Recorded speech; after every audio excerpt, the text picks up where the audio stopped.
I'd had more than my fair share of near-death experiences. It wasn't something you ever really got used to. It seemed oddly inevitable, though, facing death again. Like I really was marked for disaster. I'd escaped time and time again, but it kept coming back for me. Still, this time was so different from the others. You could run from someone you feared. You could try to fight someone you hated. All my reactions were geared toward those kinds of killers. The monsters. The enemies. When you loved the one who was killing you, it left you no options. How could you run? How could you fight? When doing so would hurt that beloved one. If your life was all you had to give to your beloved, how could you not give it? If it was someone you truly loved. 1. Engaged. No one is staring at you, I promised myself. No one is staring at you. No one is staring at you. But because I couldn't lie convincingly, even to myself, I had to check. As I sat waiting for one of the 3 traffic lights in town to turn green, I peeked to the right. In her minivan, Mrs. Weber had turned her whole torso in my direction. Her eyes bored into mine, and I flinched back, wondering why she didn't drop her gaze or look ashamed. It was still considered rude to stare at people, wasn't it? Didn't that apply to me anymore? Then I remembered that these windows were so darkly tinted that she probably had no idea if it was even me in here, let alone that I caught her looking. I tried to take some comfort in the fact that she wasn't really staring at me, just the car. My car. I glanced to the left and groaned. 2 pedestrians were frozen on the sidewalk, missing their chance to cross as they stared. Behind them, Mr. Marshall was gawking through the plate glass window of his little souvenir shop. At least he didn't have his nose pressed up against the glass. Yet. The light turned green, and in my hurry to escape, I stomped on the gas pedal without thinking. The normal way I would have punched it to get my ancient Chevy truck moving. Engine snarling like a hunting panther, the car jolted forward so fast that my body slammed into the black leather seat, and my stomach flattened against my spine. "Arg!" I gasped as I fumbled for the brake. Keeping my head, I merely tapped the pedal. The car lurched to an absolute standstill anyway. I couldn't bear to look around at the reaction. If there had been any doubt as to who was driving this car before, it was gone now. With the toe of my shoe, I gently nudged the gas pedal down 1/2 millimeter, and the car shot forward again. I managed to reach my goal, the gas station. If I hadn't been running on vapors, I wouldn't have come into town at all.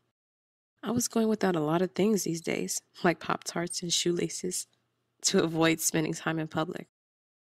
Moving as if I were in a race, I got the hatch open, the cap off, the card scanned, and the nozzle in the tank within seconds.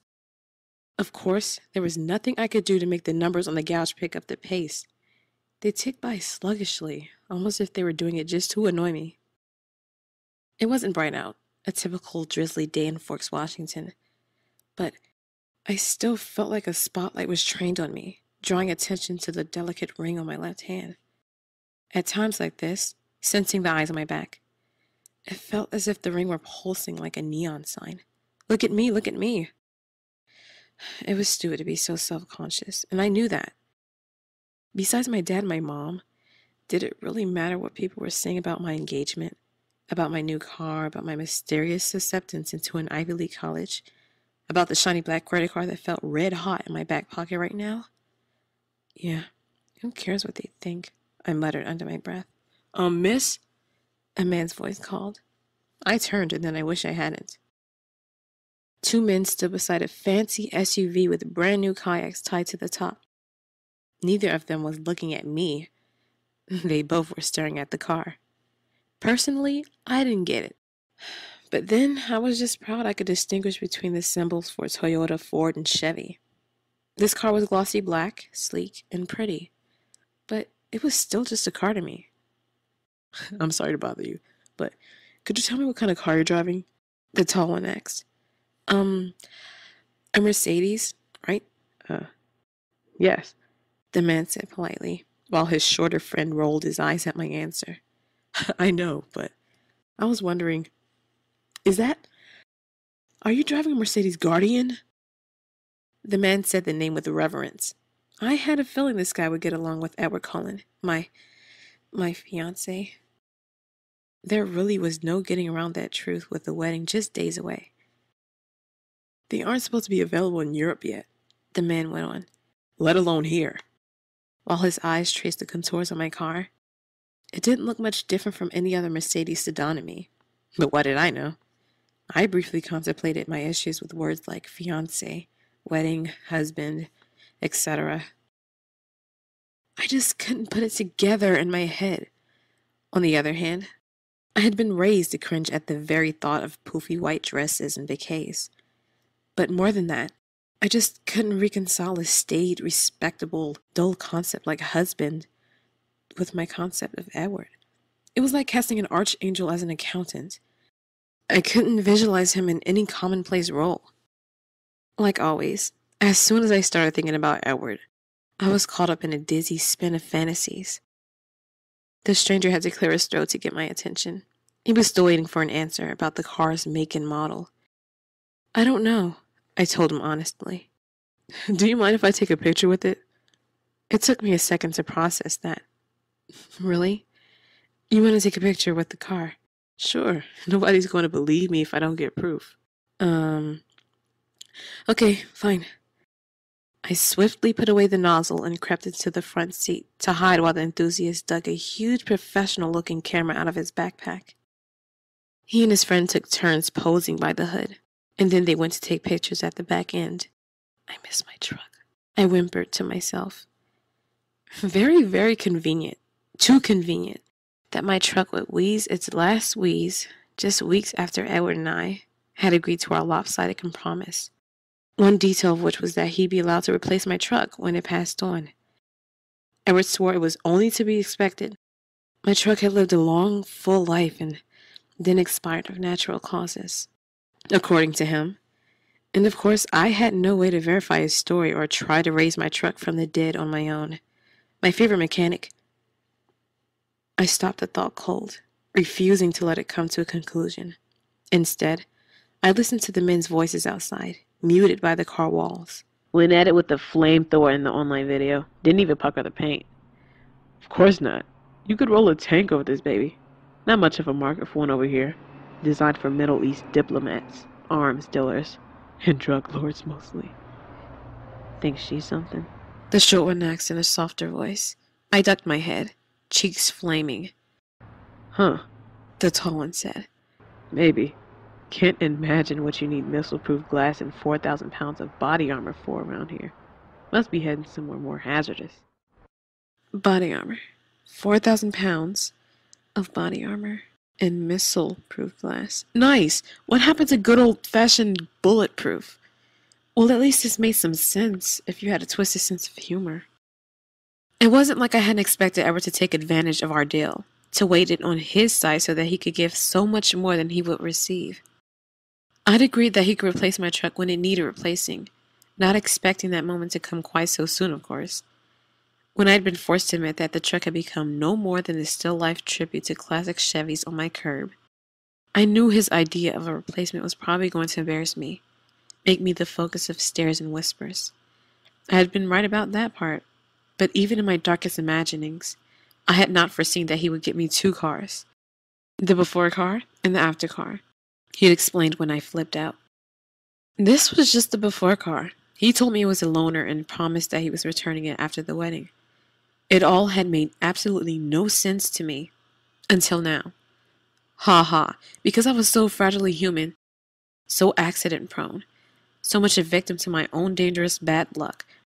Apparently, I needed a tank-resistant car to keep me safe. Hilarious. I was sure he and his brothers had enjoyed the joke quite a bit behind my back. Or maybe, just maybe, a small voice whispered in my head. It's not a joke, silly. Maybe he's really that worried about you. This wouldn't be the first time he's gone a little overboard trying to protect you. I sighed. I hadn't seen the after car yet. It was hidden under a sheet in the deepest corner of the Cullens' garage. I knew most people would have peeked by now, but I really didn't want to know. Probably no body armor on that car, because I wouldn't need it after the honeymoon.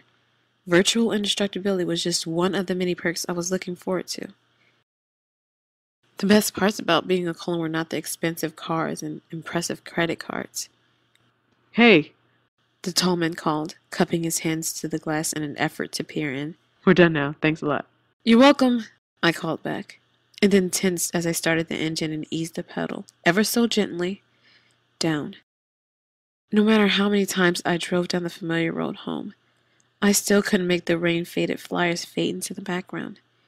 Each one of them, stapled to telephone poles and taped to street signs, was like a fresh slap in the face, a well-deserved slap in the face. My mind was sucked back into the thought I'd interrupted so immediately before. I couldn't avoid it on this road, not with pictures of my favorite mechanic flashing past me at regular intervals. My best friend, my Jacob. The "Have you seen this boy" posters were not Jacob's father's idea. It had been my father, Charlie, who printed up the flyers and spread them all over town.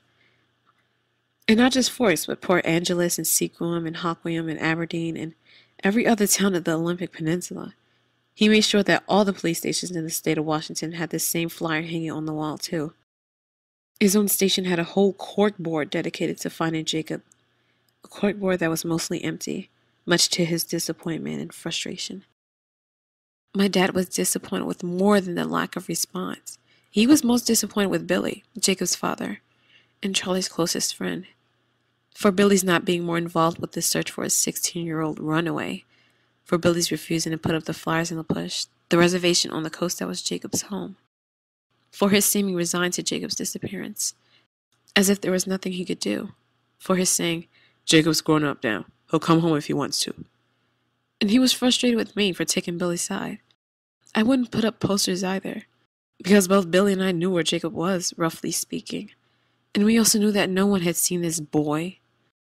The flyers put the usual big fat lump in my throat, the usual stinking tears in my eyes,